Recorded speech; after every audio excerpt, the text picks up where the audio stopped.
Let's go. Oh, so Kickstarter Q&A number 4, y'all. We got some big stuff to talk about. I got news. I got digital news. I got VTT stuff to talk about.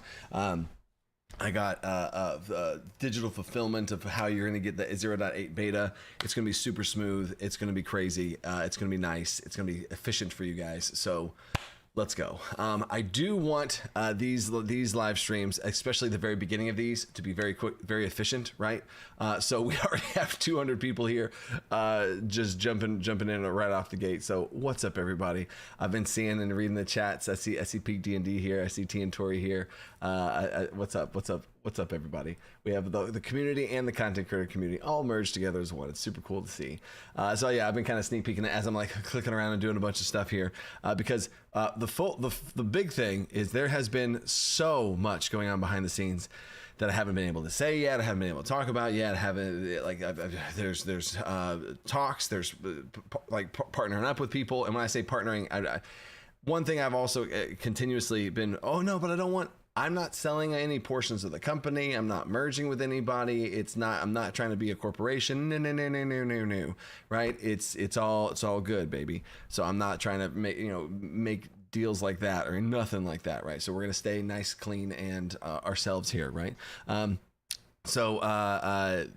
There's a lot of attention, though, that we've gotten from the big players in the game, big VTTs, big digital resources, lots of stuff going on. So with that being said, I got some news and some announcements and some awesome reveals for you guys. So there is, we're going to talk about VTTs. We're going to talk about digital character creation / compendiums.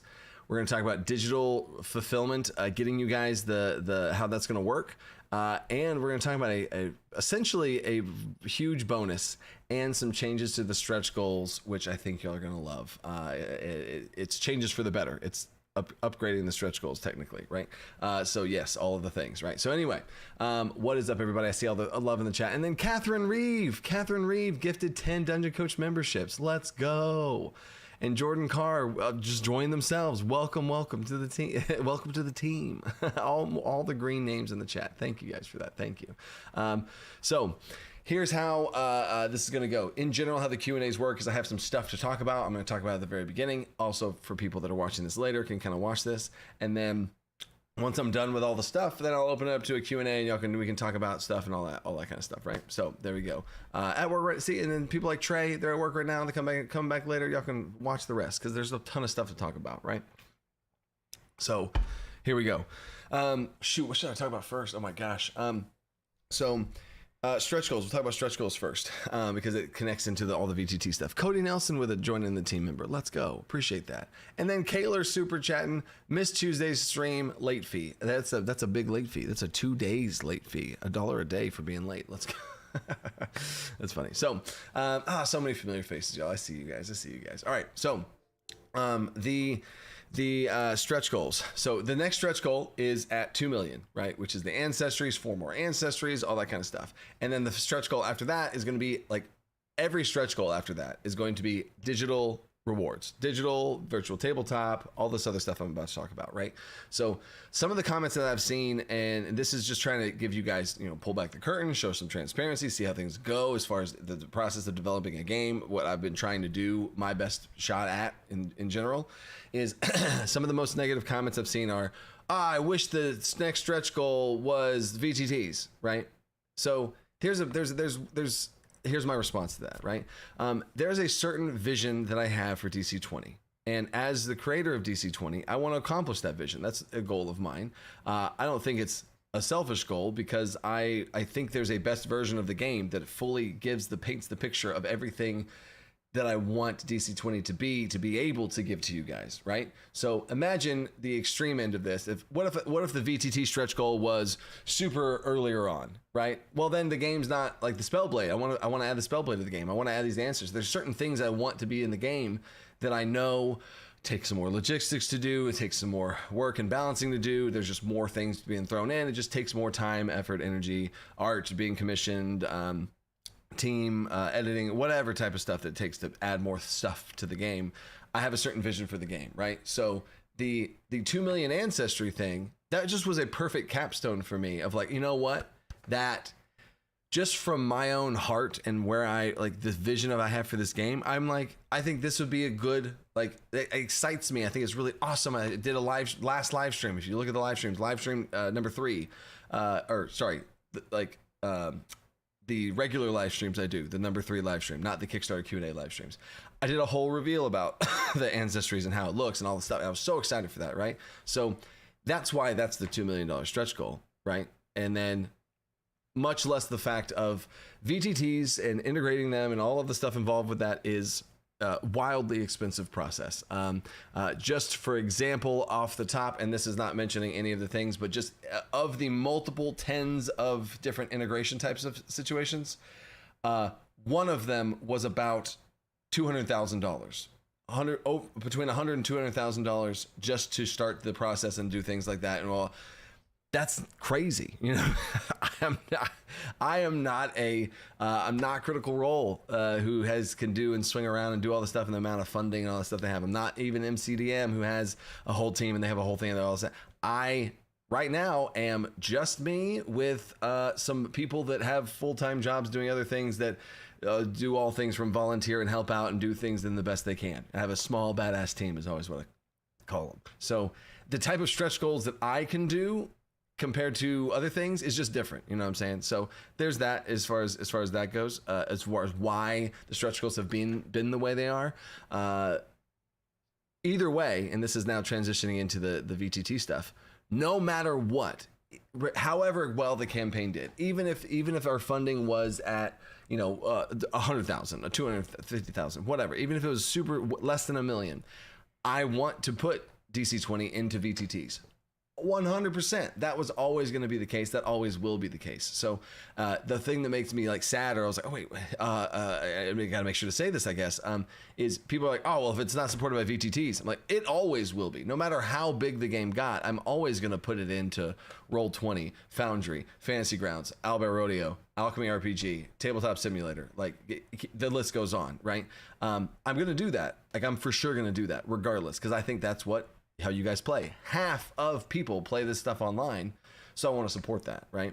So that's always been the dream and vision, that is to fully support all of those things. These stretch goals just make that happen faster. So the fact of a $2 million stretch goal versus whatever stretch goals, like us hitting the stretch goal just means that entire chunk is just going straight into VTTs, right? It's like not even any sort of benefit or boost to anything else we can do. The entire chunk of funding is just scraped and poof, thrown straight into VTTs. You know what I'm saying? Right? So I got to build the game first and then integrate it, right? So all the stretch goals, ancestries at 2 million, that's the last, like, the content is exactly what it is. That is the game. And now let's see where we can pour it into, right? So no matter what happens, even if whatever stretch goals, and even if we have this and that, even if I have a stretch goal of like, I want to do this big, awesome thing, and we don't hit it in the Kickstarter, that's fine.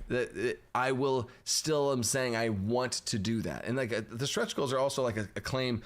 This is what I really want to do. And I'm going to try and build towards that. The stretch goal will make that happen far, far, far faster. And we'll be able to like, oh, let's do it now, right? Which is what you guys want, is to have everything happen now, right? So there's the big picture there, as far as stretch goals, big picture, right? So now transitioning into what type of things have been happening the last 2 weeks of me just talking with lots and lots of people is integration into VTTs, and I'm in talks with right now Foundry. There's someone on the team. Actually, I should probably talk about the digital team, right? Because I have a team right now, a team of volunteers. They are absolutely full-blown volunteers. They've all came to me and said like, hey, we want to do digital stuff for DC20. And I'm like, I have no money. I have spent every single dime and penny towards this Kickstarter, and I'm broke as a joke right now. There's literally, and that's also props to all the other YouTubers out there that have been doing ad spots for DC20. I purposely was like, hey, I can't pay y'all until after the Kickstarter because I have no money to pay anybody. I am literally bottomed myself out for this Kickstarter. So once all of that kicks in, oh, we got super chats. Up. Kyle Doring, hydration check. You know what? Thank you. Gotta stay healthy. Thanks, bro. I'm on fire. I'm just in the zone. So AJ Bernard, thank you for the super chat. Here's a drop towards Fantasy Grounds, my VGT of choice. Thanks, Coach. Yes, Fantasy Grounds is also on the docket as well. So I have this team of digital volunteers, right? And I was like, hey, I can't take on another team right now. I just absolutely can't, right? So stretch goals like being able to fund that type of team, awesome. Because right now, the digital's team makes no money. It would be they don't generate anything because there's nothing to generate because we don't have the thing yet, right? That makes sense, right? That's how any startup type situation works. So what that stretch goal would do is be able to allow me to not have to just be like, hey, volunteers, keep volunteering for free. I can actually pay them and do some things to be able to help that and buy some tools for them and buy some other things to be able to help them make stuff, right? So that's one of the things that's involved is the DC20 digital team, right? Our own digital team to make our own stuff. And however long that process takes, I don't know. The more funding it helps, the faster it can go, and we can bring on other people, get more tools, other things. So that's also going to be up and running, our own stuff, right? But that's also the thing with us being the smaller size is I don't want to be like, well, I just talked to somebody today about this, is our team is going to do the best we can at being as fast as we can to send stuff out, like the early character creation sheet, the digital compendium stuff, like our own version of that. We're working on it. Literally right now it's being worked on, right? And then that was one of the early bird stretch goals and all that kind of stuff. So there's that. But there's also going to be Roll20, Foundry, Fantasy Grounds, all that kind of stuff. Like there's going to be work in progress towards all those things, and that's all being in the works literally right now, right? So again, the stretch goals accelerate the process, but that doesn't mean it's not going to happen. And a lot of these things are going to be happening pretty quickly.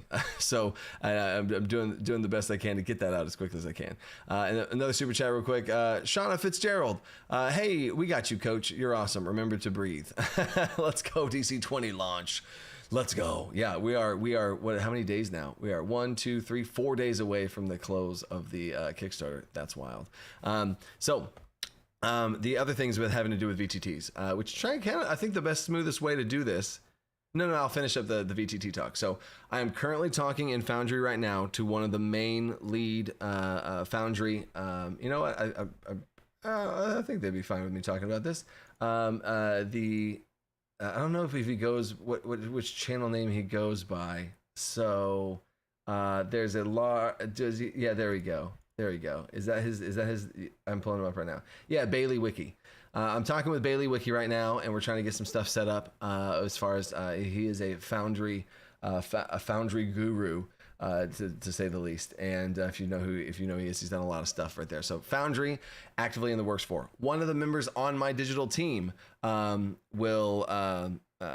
also working on a Foundry module. So there's going to be some collaboration there. Possibly we're going to work some things out. So Foundry check, right, is in the process. And then I'll get to Roll20 in a second. Fantasy Grounds, I'm also trying to find I'm trying to talk to Fantasy Grounds, but I haven't been able to find a contact from Fantasy Grounds. But we still have some things, some people looking around, poking around with Fantasy Grounds. Yes. Alchemy RPG, I'm literally emailing them, like the actual company themselves. Alchemy RPG, I'm in talks with them. And Albert Rodeo, I have not been able to get in touch with yet. And Tabletop Simulator, I've not either, but I don't know how that whole thing works. I still have lots of time to do all of these other things. So then that hits the big Foundry, Fantasy Grounds, Alchemy RPG, Tabletop Simulator. Am I missing one? I know I'm not talking about Roll20 yet. I feel like I'm missing one. I guess say them in the chat right now, and then I would do it. I know Roll20. I'm purposely not saying Roll20 yet. Tabletop Simulator, Tailspire. So that's another one. That's another one that it's on the radar. Yeah, Tailspire was another one that has popped up before. Owlbear, yeah. I love the concept of Owlbear. I have not played on Owlbear yet, but Owlbear was literally like my one thing I wanted to look into because that seemed very interesting. Nightbot run VTT as a DM. No, I've not seen that before. And then Owlbear, okay, Fantasy Ground. Okay, cool. So then, speaking of Roll20, another situation here that has been in the works is something that's really exciting, and this is the digital fulfillment for the Kickstarter. How will this work? What will this look like? Right? Yes, yeah, I love Al. I do really think Owlbear's really cool. We'll see. I'm going to look into Albert more. I just haven't been able to. I have contacts also with World Anvil. I can talk to them about some things as well. I've also talked to them about campaign setting type stuff with World Building or with World Anvil, but that's going to be a little bit in the future. And we're also going to talk about Demiplane here in a second too. So I got you there.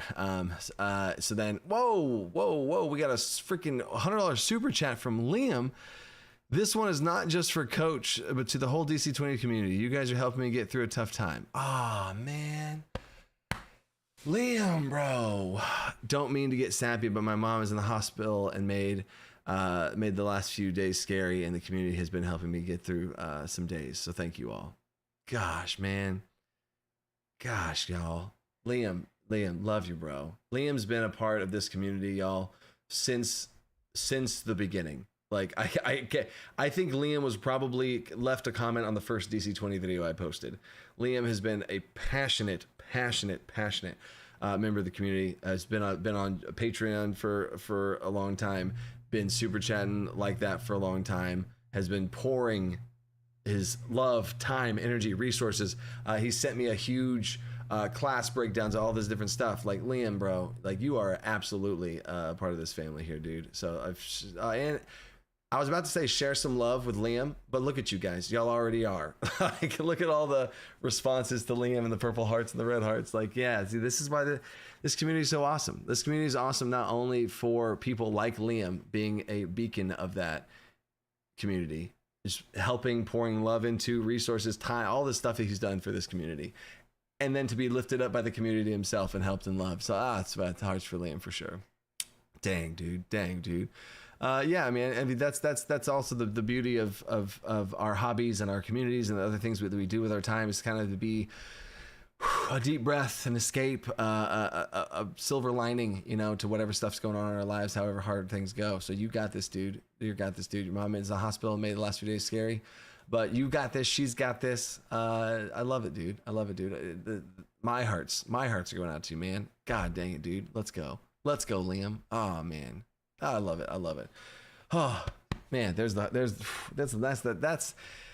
like the family vibes hitting me again. Oh man. Yeah, man. Thoughts with you, dude, for sure. So, transitioning from that, Liam, and the amount of support that Liam has, I know Liam wants him some VTTs as well, because I've talked to them about that too. And 2 monsters, Liam. You're getting those 2 monsters. Don't you worry. Freaking, I got you. But anyway, the digital fulfillment, right? Digital fulfillment of how you guys are going to get your rewards. There was a route I could have taken where I could do it through my website, and I could do a website. There's like a code, and you'd have a code, and then you could take that code and go to the website and buy the PDF, but then use the code, and it takes it to 0, and then you're going.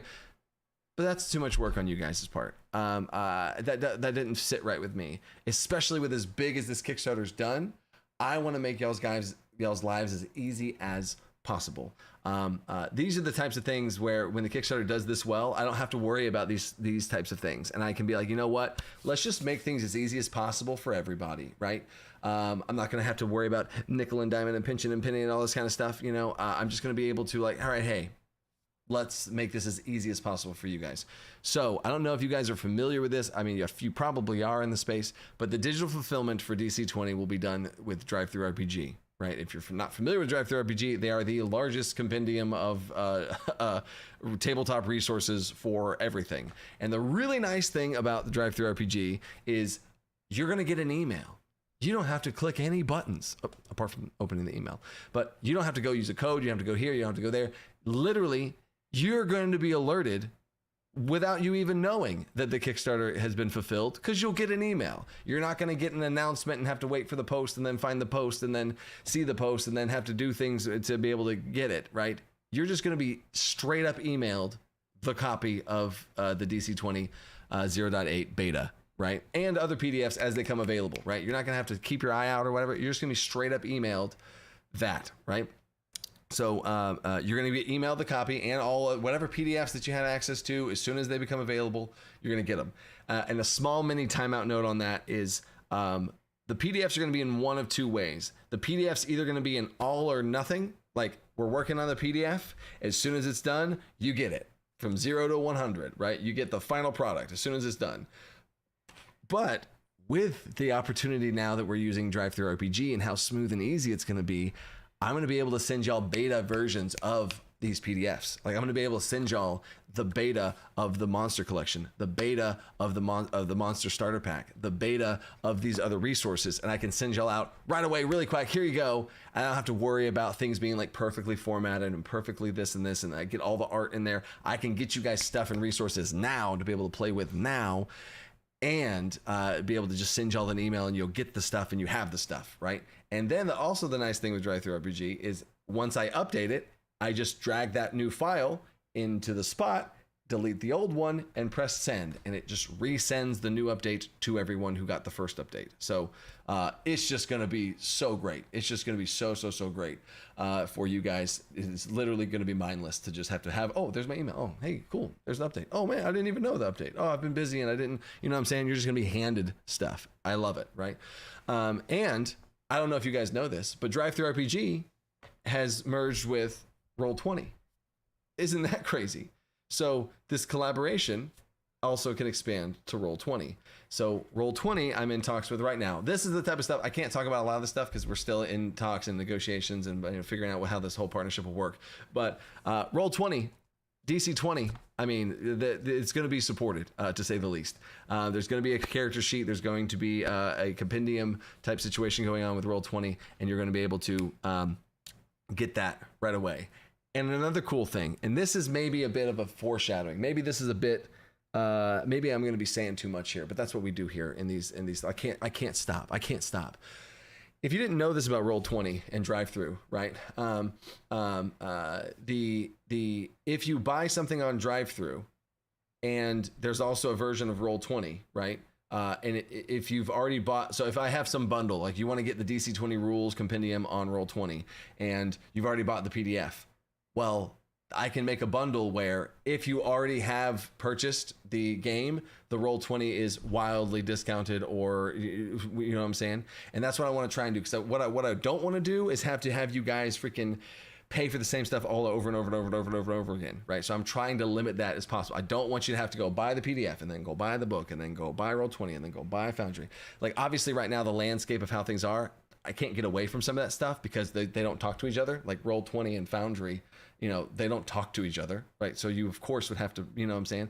But what I can do is all Kickstarter backers, if you get it through, since I'm issuing it out through Drive-Thru, it's as if you bought it on Drive-Thru. So then if I have a Roll20 compendium, I can wildly discount it for you, and boom, there you go. And then now because those are paired together in that way, you can actually, it's a pretty sweet deal as far as that goes. So another thing, if you didn't know, is Roll20 and Drive-Thru and Demiplane are also have merged together. So Demiplane, if you're not familiar, is a online character creation tool. It's crazy what it can do. It looks beautiful and gorgeous. And I'm also talking with Demiplane of getting DC20. I'm talking to the CEOs of all of these companies about getting DC20 into there and seeing what that would look like and all that type of stuff, right? So that is some absolutely huge stuff going on there for every single VTT that there is, for massive digital character creators like Demiplane, for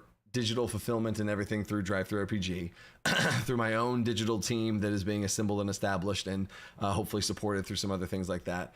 And it gets better. The fifth crazy thing, right? The fifth crazy thing, and then I got to get caught up on some super chats here, is if you're all familiar with Describe.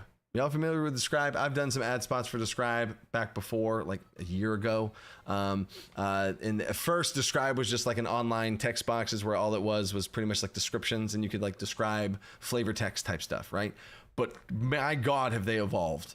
And they've evolved so much to the point where they are what I've always been looking for in a audio for playing at games.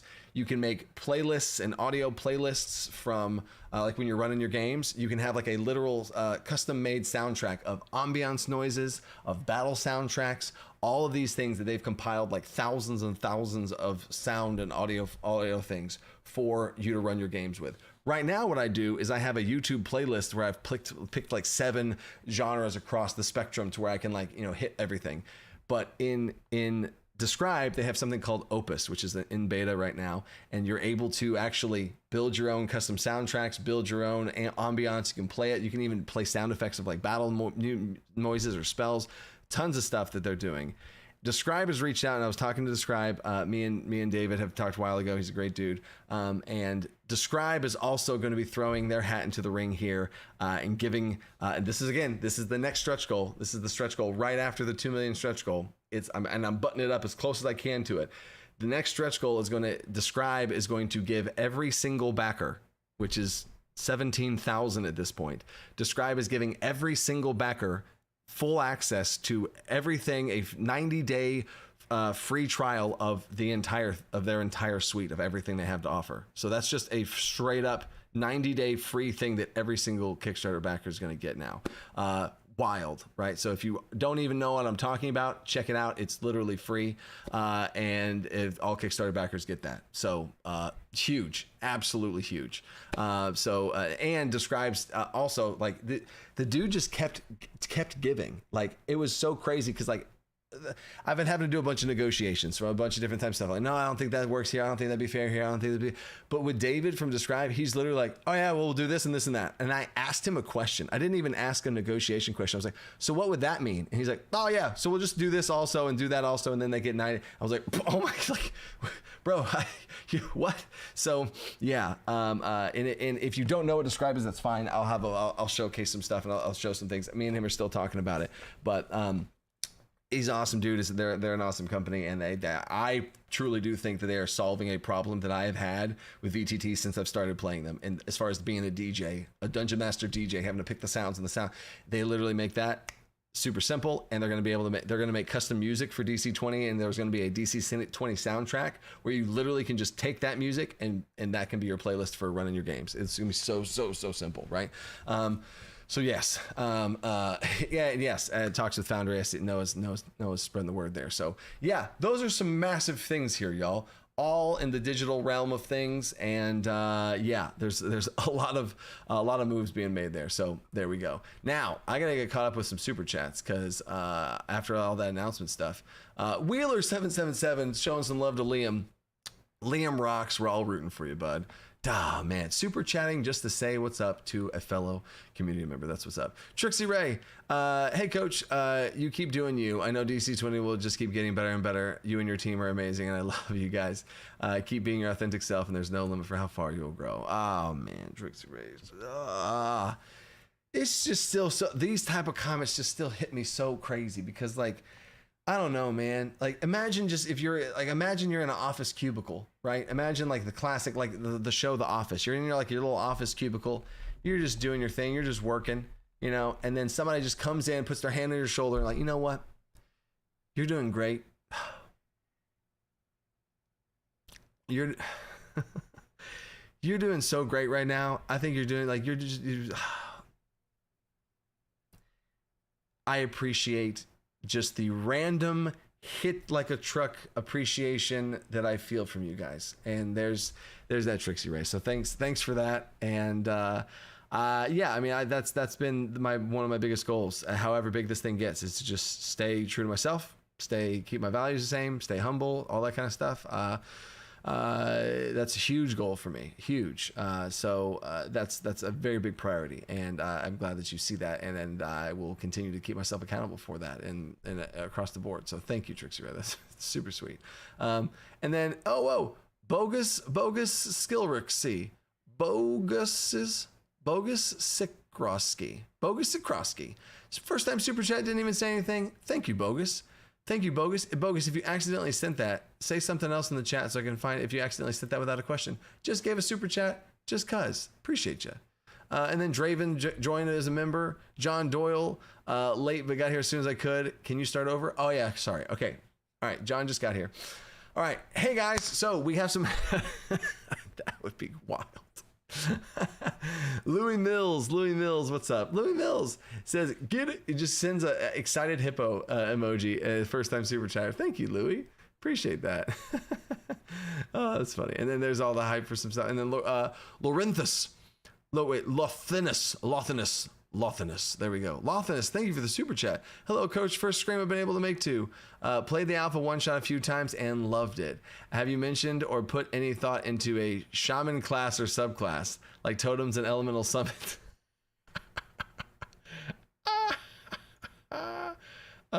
Let's see here. I think I've shown this before. I show this all the time.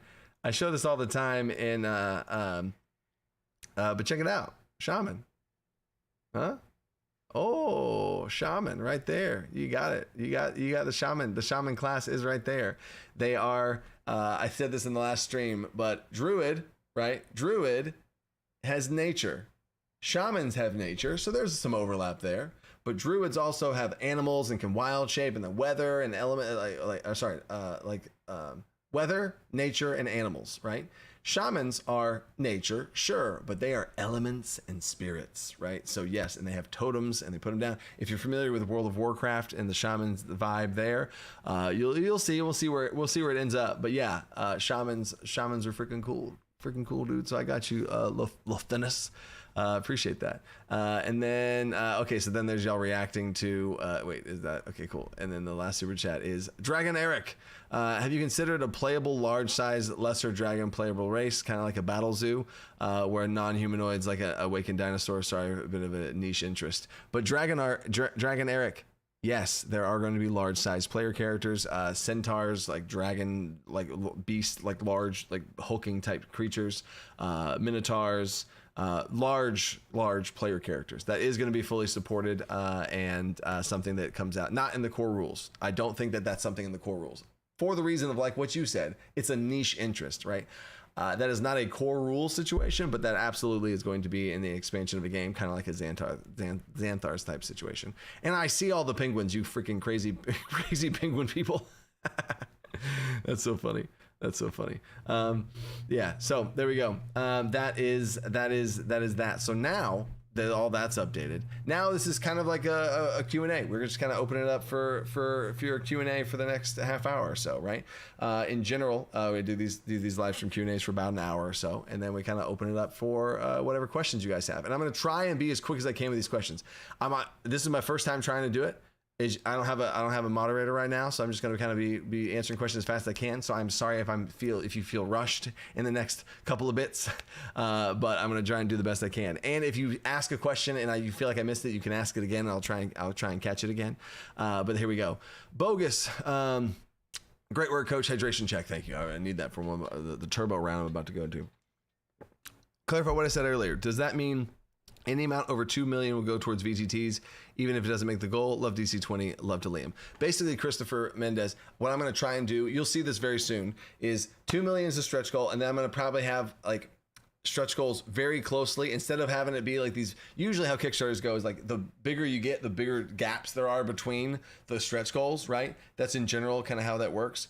I'm going to not do that. I'm going to try and have it be like, all right, 2 million, and then boom. And I'm going to have closer packed stretch goals. And once we hit that, then we fund that. Once we hit that, then we fund that, and all that kind of stuff, right? So it's not like everything above 2 million goes toward, but it's once we hit that stretch goal, yes, I can commit to that now because I have the funding to do so safely, etc. And I can do that.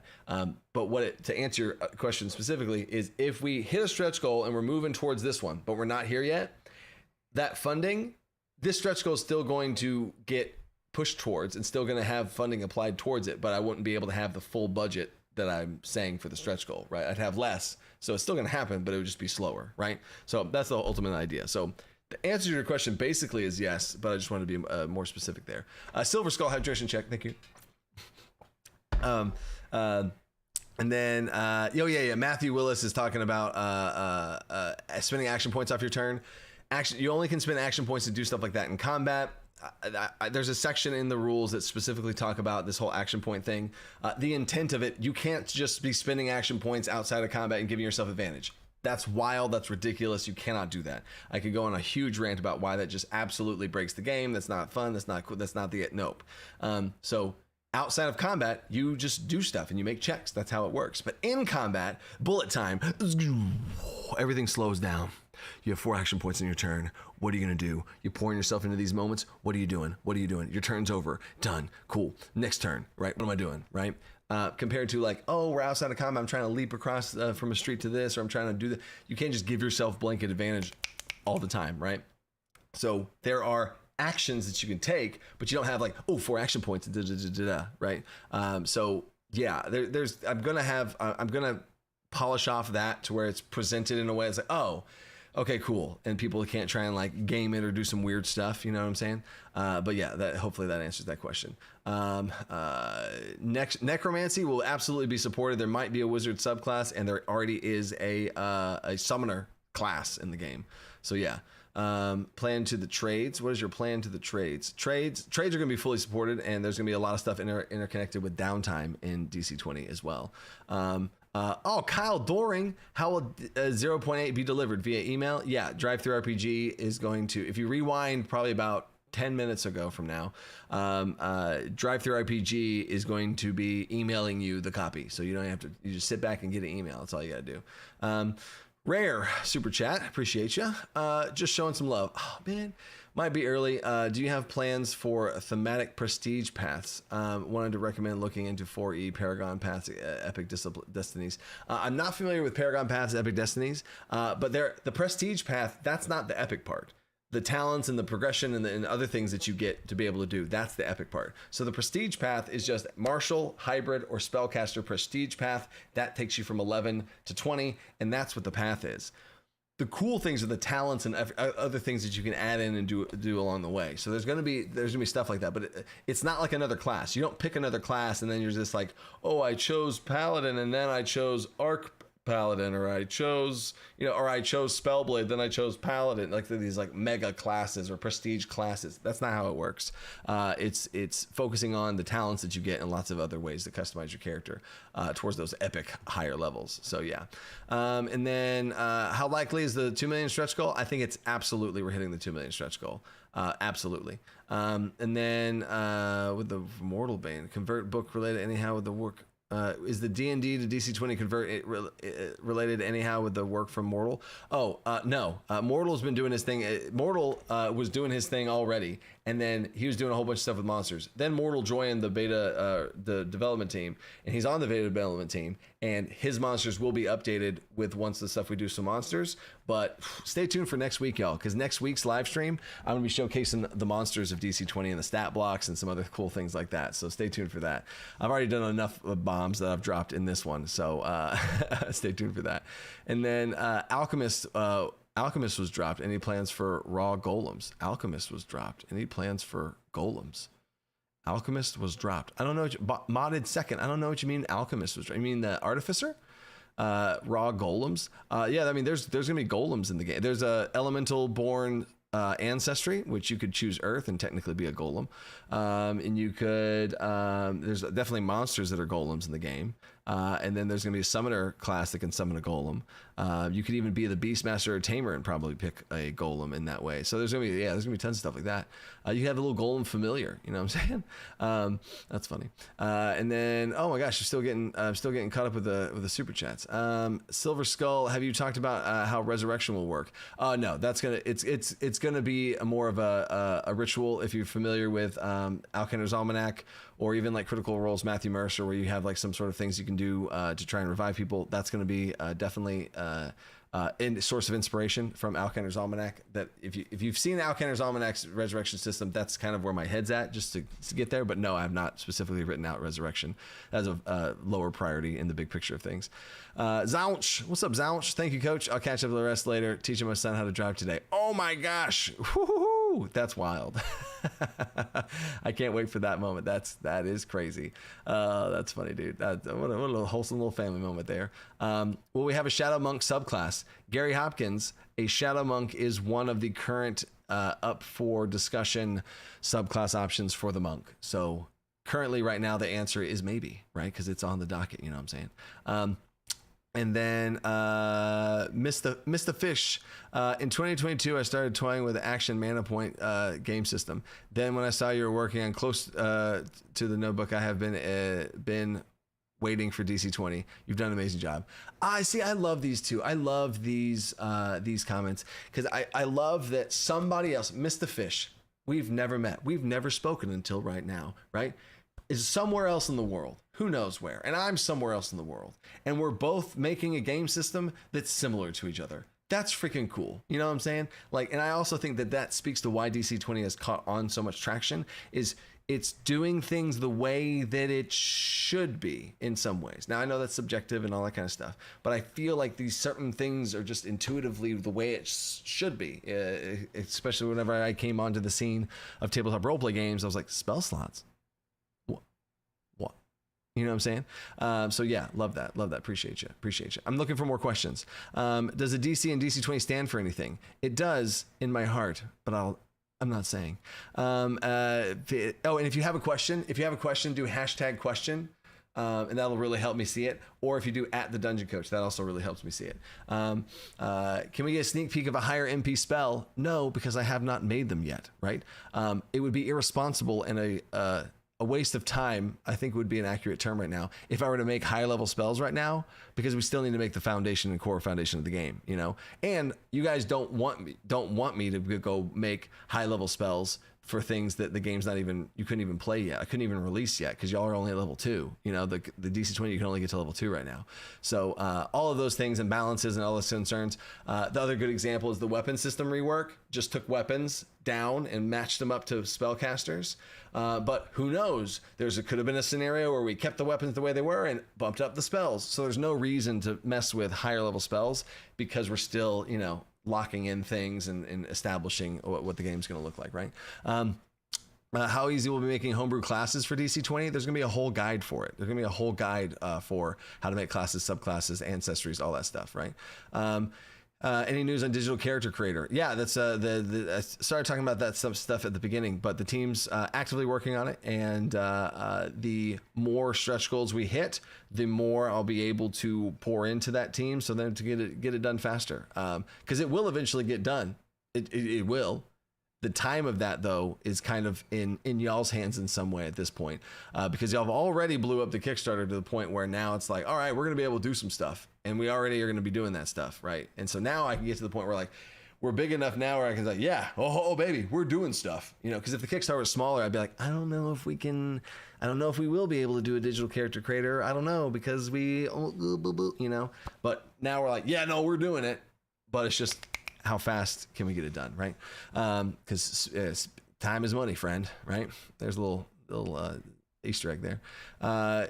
Were you born with this much, Mr. Kyle? Were you born with this much energy and passion, or do you actively cultivate this energy every single day?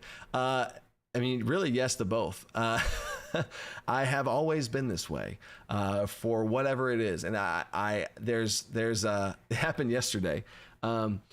My wife wanted a pickleball, right? So she got herself that we got her this like little pickleball net that you set up, and you have to like click things together, and it's like, you know, it's a cheap one.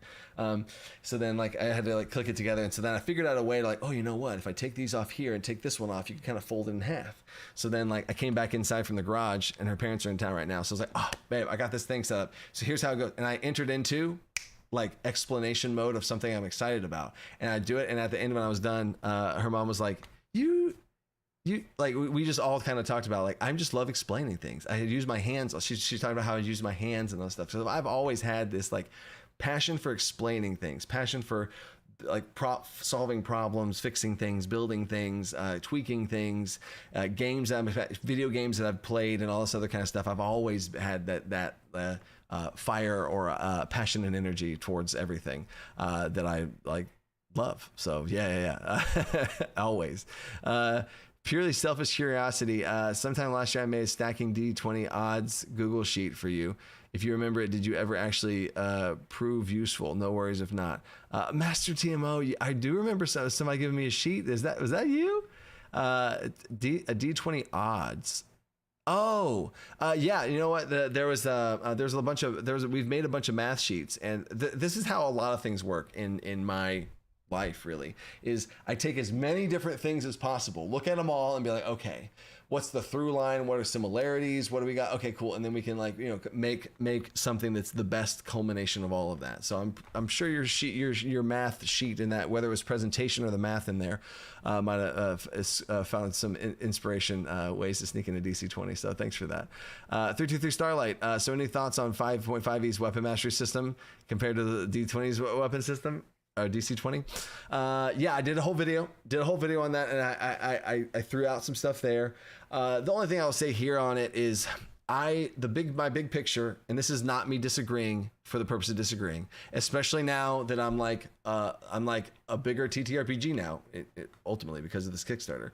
I'm not trying to ever see something from D&D and then give some like fake negative response just for the sake of saying it's bad. You know what I'm saying? I will never do that. If you tell me a mechanic from D&D, I'm like, yeah, no, that's cool. And I said that whenever I talked about it before, but specifically on their weapon mastery system, it doesn't speak to me. I don't like a lot of the features that they do. They're not intuitive. When I read them, I was like, if I had to memorize all of these, that's rough. And if I was a player, like which weapon property, if I'm shopping for weapons, like I read all the properties and I went shopping for weapons. I was like, wait, it has graze, or it has, what is graze? It has trample. Okay. So what is, and it wasn't as intuitive. And then it also mixes the play style of like a maneuver you can do with the weapon, and it mixes that with damage. So the way I presented it in the DC20 video is, DC20 has a weapon style, gives you extra bonus damage in a certain way. And then you have maneuvers, and you can perform maneuvers in a certain way. I think that's how it should be. This is tied to your weapon. This is tied to your action economy. The action economy of doing maneuvers, right? But again, DC20 is structured in a way that supports that, where DC20 is not, or that D&D is not. And there was also another weird thing about some of the weapon properties said, like, if you can make an attack with it as a bonus action, if you did so, it was just it felt like a clunky way of dual wielding, right? So I don't know. So that I ultimately did not like it, but I kind of talked about it in that video. But I also don't want to do like side-by-side comparisons all the time to try and fight with D&D, because I don't want to be too hostile in that way. Super chat. I love so much that the cantrips and other spells can be scaled with mana. It was a great choice to let spells learn to be viable from the start as you level up. Exactly, because if you pick a spell at level 1, that means you like it in some way. Shockingly enough. So why make people jump through hoops to keep getting the spells they like whenever they can be like, oh, you know what? I like this spell. Well, cool. That spell's going to level up with you, essentially, because you can pour more mana into it. Heck yeah, MM. Liam, what's up, dude? Higher level spell is in the alpha, Investor of Fire. A higher level spell is in the alpha, Investor of Fire. Where, Liam? What do you mean, Investor of Fire? I'm interested in what you're talking about. Was that like the first version? Because I don't think. Interesting. I'm on to you, Liam. Robert Fitzpatrick.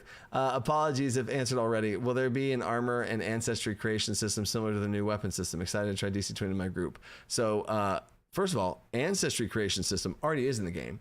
So the weapon system and the ancestry system are two very on-brand DC20 systems. That's already in the system. So the ancestry creation system, that already is the yes. The custom ancestry already gets you there. Armor, I'll give this sneak peek here, Robert. You've unlocked a secret sneak peek that you didn't even know you're unlocking. There is currently an armor and shields, custom armor and shield system that is being built in the same way as the weapon system. And there's so much positive feedback from the weapon system. People loved it so much. The team already went to work on it, even without, like, I have not seen whatever they're working on yet. I have not thrown my hat into that ring yet. I've been dealing with other Kickstarter stuff, but that is in the works, Robert. So there you go. Props to Robert for sneaking that one out of me.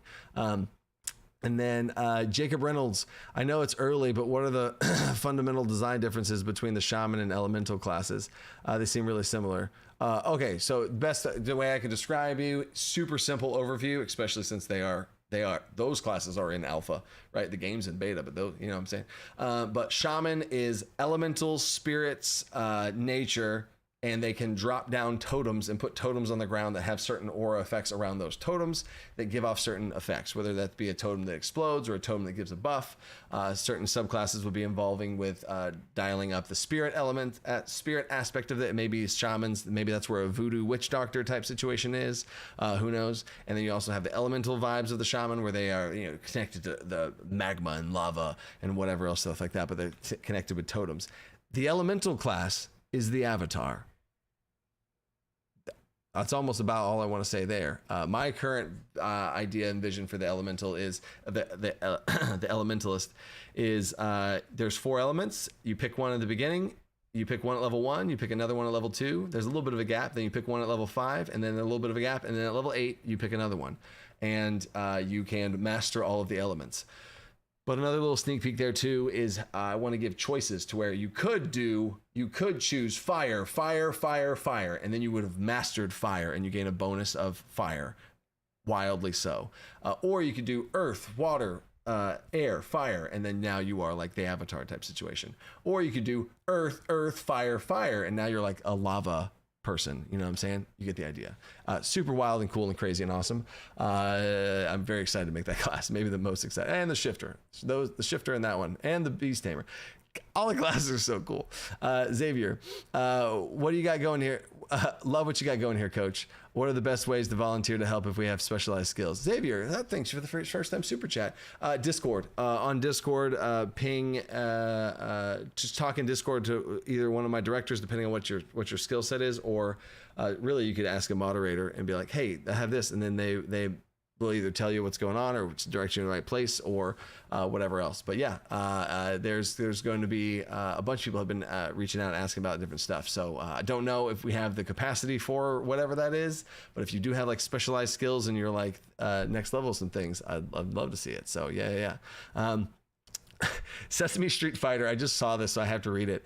Is 5e looks so clunky now. It's almost like looking back like, bonus actions and jumping through hoops to have to, in order to use this bonus action, hydration check. Thank you, Party Hardy. There we go.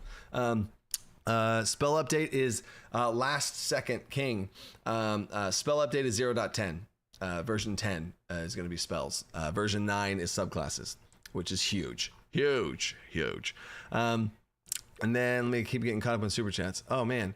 Adding a custom spell system. Early, we're going to do the spells. We're going to have a whole spell situation. At one point, the spell system was going to be like, all right, now you have points and you spend mana and you create your own spells. But I just don't think that's good. I think it's too much. So could that be an advanced thing? Could that be something down the road? Yes, but currently I don't see that happening. But in order to be able to answer that question, I have to first would make spells in general. Just like you've seen the progression of DC20 naturally is we made weapons. Here are the weapons in DC20. Here's how they work. And then we made a better polished off weapon system that allows more customization. That might happen to spells, but first we have to make the spells, right? The true spell rework that's already coming in the pipeline, right? So heck yeah. Liam says 0.7 enhancement of fire shield. It costs 6 mana. Yeah, exactly. Yeah. That I see you, Liam. Yeah. You're right. I wasn't thinking about the spell enhancement names. I was thinking about spells. Like, there's not a big spell, because that's one important thing that Liam just brought up. A great thing too. Spells. You're going to have low level spells. When I say level, it just means the amount of mana it costs, right? So level 1 spell, level 2 spell, you get the idea. Like one mana spells probably is the best way to phrase it. So you're going to have 1 mana cost spells that are little baby spells. Cool. They do stuff, even cantrips, right? And then they're going to have spell enhancements that turn them into big high level spells. Whoa. Right. But then there's also going to be spells that base mana cost is 6 mana. Like the base mana cost to even cast it at all is 6 mana, right? So that was what my head was for high level spells when Liam's like, there is a high level spell in the game. I was like, no, there's not. But Liam, you are absolutely right. There is a low version that you can upcast and go crazy. So yeah, and then another super chat from Silver Skull. Saw the question on Discord. Why are melee and ranged weapons separated? Couldn't there just be a ranged attribute that costs 2 points to apply? Now, Silver Skull, to answer that question, that is a deep game design question. revolving around balance of things, and then range balance, and then how valuable is a ranged weapon, and how making something ranged, like what are the properties of it. And so then if we did have a ranged attribute that could cost 2 points, that would essentially, well, oops, that already is a thing, because we have the thrown weapons, right? You have the 5-10 toss and the 10-20 thrown property, but that's still not a ranged weapon. And then we still don't have the restrictions of the unwieldy or the two-handed property. So it was just cleaner to have them be a different baseline, so that weapons could be weapons and you get 2 properties. Simple. And then ranged weapons, they are two-handed, because bows are two-handed and crossbows are two-handed, right? And unwieldy is the whole close range. That's the disadvantage of ranged weapons, because also ranged weapons are strong. Ranged weapons are strong. Attacking from range is good, right? So we had to account for that as well, because I don't want ranged weapons to be too powerful, etc. You know, so there's that, right? And so that's the big picture answer, right? Apart from like game design theory as far as how things work and how things would be balanced and the templates for setting stuff up like that. So I hope that helps. And then let me see. Wait, Ken. Oh, Ken A. Prestige to master all elements. The Avatar.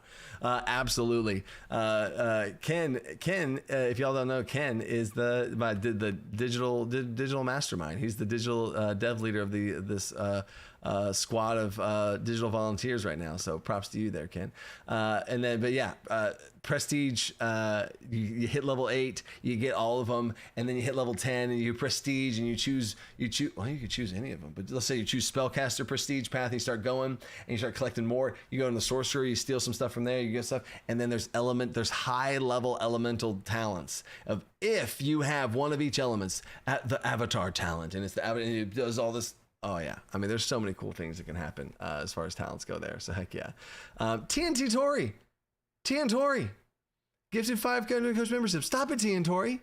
Stop it, TN Tori. What are you doing? TN Tori is a YouTuber, a fellow YouTuber that is donating gifted memberships to you guys.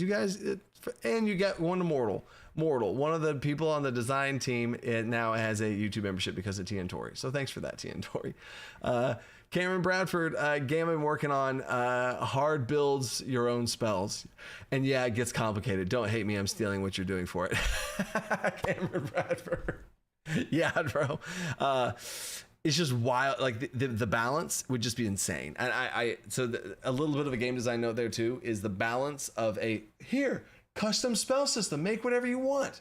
You know people are going to break it, and you know there's going to be optimal ways, and then there's going to be a spell that I want to make. There's a spell that I think would be really exciting to give you guys, but then if I gave y'all that spell and added those cogs to the wheel, because it's in a custom system that's super open, then people can go grab that and then break the game, right?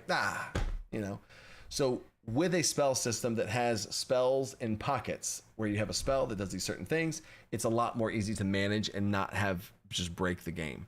And I think it's more, it hits on a class fantasy. It's impactful. It also adds to some other game balance reasons, but that's a whole bunch of game design talk that I don't know if everybody wants to hear that. So then I think that is everybody. Oh, there's Ken. Okay, cool. Oh, you deserve real money. Will the Psionic article in the DC20 magazine be the final version? So if so, which patron tier receives it? Best one turn damage, non-heavy attack scene. Oh, the best one turn damage, non-heavy attacks. Non-heavy? What do you mean non-heavy? Non-heavy attacks. I don't know what you mean by non-heavy, because if it's a best one turn damage, you probably rolled really high. The best physical damage I've seen, I think the number right now is 12 in general. I think there might have been a 13. I might misremembering 12 to 13. And I think there could be some a 15 damage. But right now, 12 I know for sure has happened. I'd have to really think if it was that 15 happened, but I think 12 right now is like the biggest like damage that's been done, like naturally occurring in a game, not something where people like rig it to like purposely break a record or something, right? Just when you're naturally playing the game, 12 damage was like you know. But yeah, that might be 11 damage now with a rep and WeWork though, so keep that in mind. Aegis Virium, question on the talent system for multi-classing. Will they take in abilities progression at a slower rate, or would a second talent not be selected? Wait, what? Will they take an ability progression at a slower rate, or will a second talent slot be needed? I don't know if I'm answering this question correctly, so at me or something if I didn't. But we're honestly at the end of the stream now, so I'm going to try and give you the best answer I can. So the talent progression I talked about in live stream number 2, I believe, on the main live streams, on the, like the regular live streams. The talent progression table, you used to get stamina, mana, cantrips, maneuvers. You got every level. You got something, right? Now we have taken levels 2, 4, 7, and 10 and removed those. Just remove those. You get nothing at those levels, because you get them from the talents. So whenever you take a talent now, you have a talent and you spend it on, you get a talent, and when you spend it, depending on what you spend it on, you gain stamina or mana or resources, extra resources, right? So if you spend that talent on a spellcaster thing, you get spellcaster stuff, mana, cantrip, spells. If you take that talent and you spend it on a martial thing, you get maneuvers, stamina, techniques. You get that type of stuff, right? So I hope that answers your question. It's still the same progression overall because you're getting something, but you're choosing which type of resources you're getting, right? Which is also more balanced. So then, whoa, gosh, y'all are making me go into overtime with the super chats. But hey, I appreciate you guys. Roscoe, first time super chat of a $50 super chat. Woo, woo, woo. Sending love your way. I wish the algorithm would have sent me your way years ago. Dude, thanks for that. I've been going through all of your old videos. Your passion and dedication, not just the DC20, but the entire TPRPG genre is amazing. I appreciate that too. I love this hobby. I love this genre, is a good way to say that. TTRPGs are built for me. I was a theater kid in college.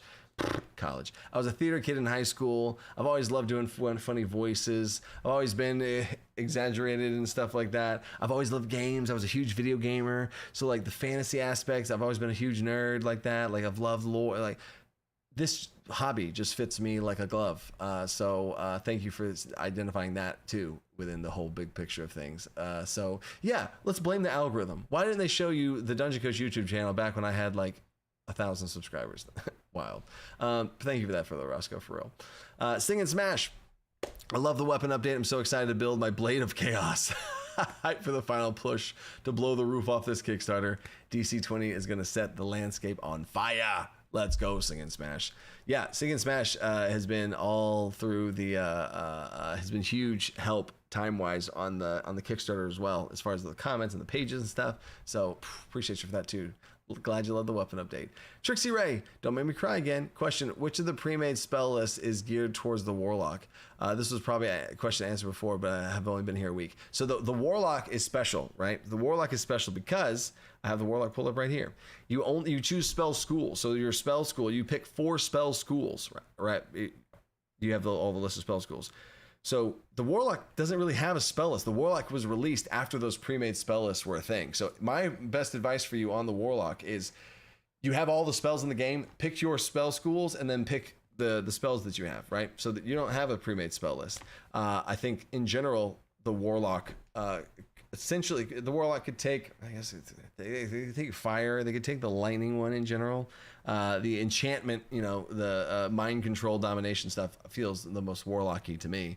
But there's not a specific design spell list for the Warlock in that regard. But the Warlock could pick Restoration and be a holy Warlock. Go for it. So it's the Warlock does not have a spell list. They have spell schools. You pick 4 spell schools and then you go for it. So it's a bit more open like that. But I really do want to do the spell update so badly. So badly. Elena Takrand. Elaine Truckend. There we go. I got it. In advanced gameplay guide, can we get a spell creation system? Wizards studying to make a spell is very much a class fantasy. Yeah. So that's kind of what we were talking about too with the spell creation system. Once the spells are made, once the spell system's like, all right, guys, we did it. Look at this, guys. The spell system. Yeah, y'all. Whoa. Once that's there, then we can be like, all right, now, could we turn this into an open, customizable, you know what I'm saying? So yes, that's definitely on my radar. It's something to watch out for, you know what I'm saying? So heck yeah. And then Dougster, say Salve Brazil and Can Trip is the best. Oh wait, Salve Brazil and Cantrip is the best. See, are y'all just tricking me into say stuff? Are you going to be clipping this? And you go clip this where I say save Salve Brazil and Can Trip is the best. There you go. Is that the clip? You guys are tricking me into saying stuff. I gotta be careful now. Dragon Eric, much of D&D and Pathfinder's problems can be linked to their home settings. How setting agnostic will DC20 be, and will there be some accessibility tips for guidance for homebrew? Linked to their home settings. Pathfinder's D&D's they have problems with their home settings. Yeah. So the DC20's campaign setting is going to be able to be more agnostic and more pluggable into whatever you want, because it's going to be modular in a way.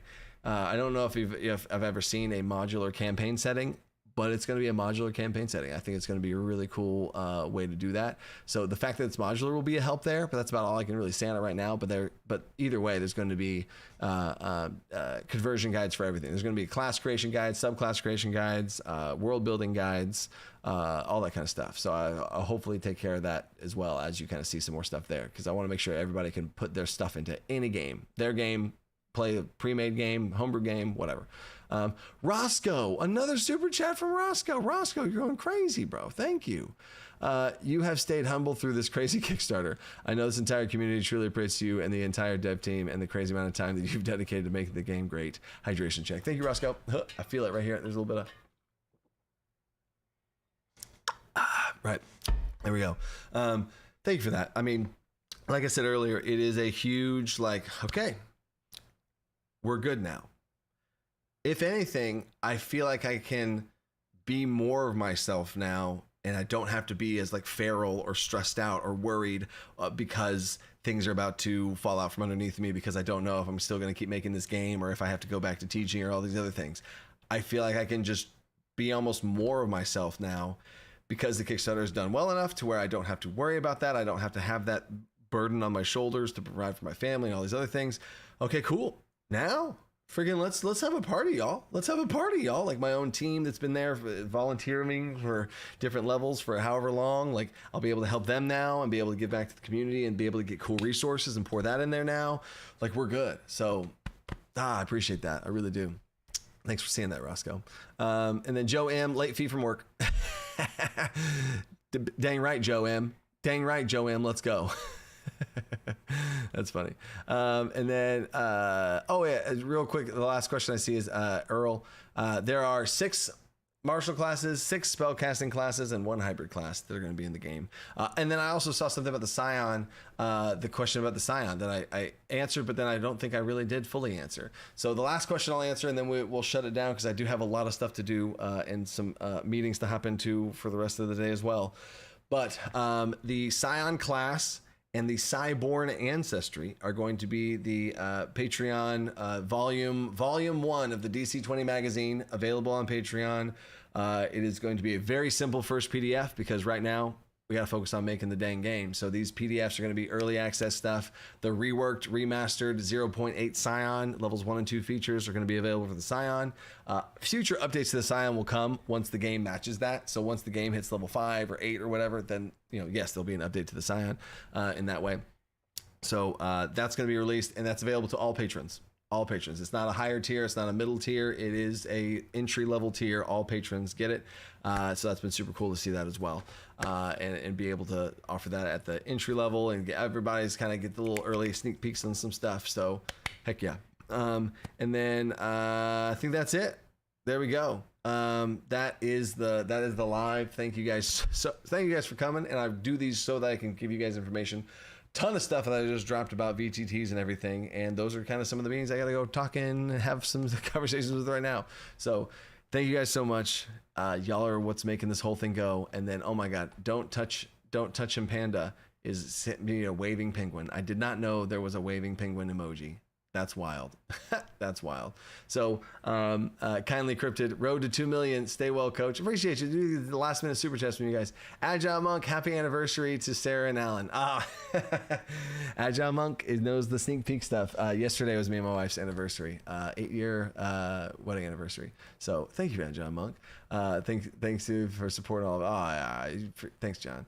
And then Dougster Morales, we need a synthetic homunculus ancestry created by alchemia or sorceress like Full Metal or Dead Cells, please. I have not seen Full Metal Alchemist, I think is what you're talking about. But a homunculus, the Cleric Corner just released an Oozeborn ancestry. He homebrewed an Oozeborn ancestry. It's pretty good. Corrupted Scion, Silver Skull. I'm going to say this and then I'm going to end the stream. Corrupted Scion. No, I don't know if I can say this because my players might watch. There is a Corrupted Scion. I've said too much. Yeah, stay creative. Think outside the box.